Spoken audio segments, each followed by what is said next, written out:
They're off.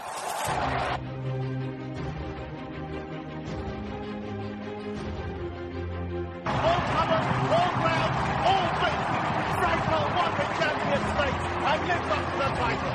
Driven out after running, Sire Brugy has seized the opportunity this season and he's going to land the biggest prize of all, who lead the Derby field up to the line, and it's Ruler of the World who won the Derby. A royal win in the Gold Cup. Esteban has done it. Esteban and Ryan Moore have won for Her Majesty the Queen. It's Mono to win the National.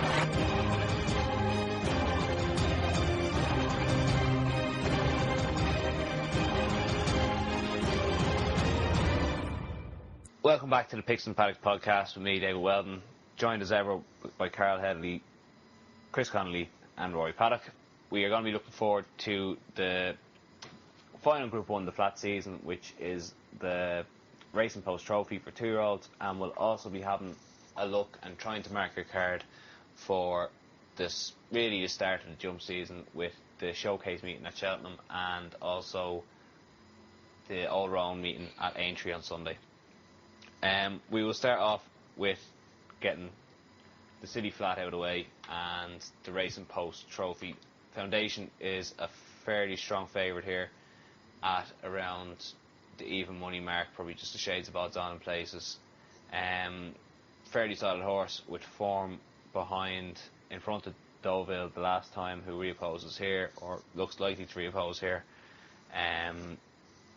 I have a sneaky suspicion that if Deauville shows up, he will be able to overturn the form, but that's probably just me being biased. Chris, can you see the favourite beaten? No. Foundations to lose. Comfortable winner over Deauville last time, pulling up at the end. Be disappointing if it got turned over. Carl? I backed Foundation on all three of his starts so far. I haven't managed to get him beat yet, so I'm sticking with him on Saturday. And Rory? Yeah, going to be boring. That's three of us for the favourite. Slight little squeak for Hugo Palmer's Mangley Khan, if you wanted to back each way, but whether or not there's going to be 8 runners, I wouldn't be 100% certain. With that in mind, I'll be boring. Foundation, the favourite for me. He's boring shites. Right, so we've all from Cheltenham and Aintree over the weekend, and I'm going to start with you, Rory, first. So on Saturday in the 4:30 at Cheltenham, a horse that absolutely loves Cheltenham is Thomas Crapper. Comes from the lesser known yard of Robin Dickin. It's entered in the race afterwards, but I'd be more interested in the horse over chasing. If it goes chasing. The rivals that it's currently entered in, you've got the likes of Longhouse Hall from Dan Skelton's yard, Parlour Games, who has some really good form over hurdles with John Ferguson. Parlour Games, I think, would have a chance if it seemed to find its feet over a bigger obstacle. Would definitely be near enough favourite or one of the favourites. But I'd be more confident with Thomas Crapper. He knows how to jump the fence. Loves Cheltenham. As I said with my other selection, Cheltenham form at this course is brilliant. It's a must. And yeah, Thomas Crapper should go well. Hopefully at a decent price for a bit of an each way bet. Lovely. And Chris, going to you next, please. Yeah, mine's on the 320. It's a handicap chase, so 3 mile one. And I'm going to go with Champion Court. He's won at the course quite a few times. He's trained by Martin Keithley. The horse seemed to lose his way last year, but he's won 3 in the trot now. It's going to be tough. He's going to have to concede weight all round, but he can go from the front, and fitness shouldn't be an issue. So I think at the prices, he makes sense each way. Lovely, and that's the 320 on the Saturday. And Carl, final word to you. Same race as Chris. Unfortunately, it's the 320 at Cheltenham on Saturday. I'm going with Cards Close.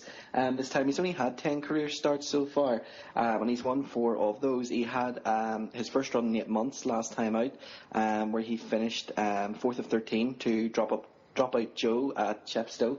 As we all know, with Paul Nicholls runners, they tend to come on for a run, so I expect him to be a lot sharper this time and finish a good deal better.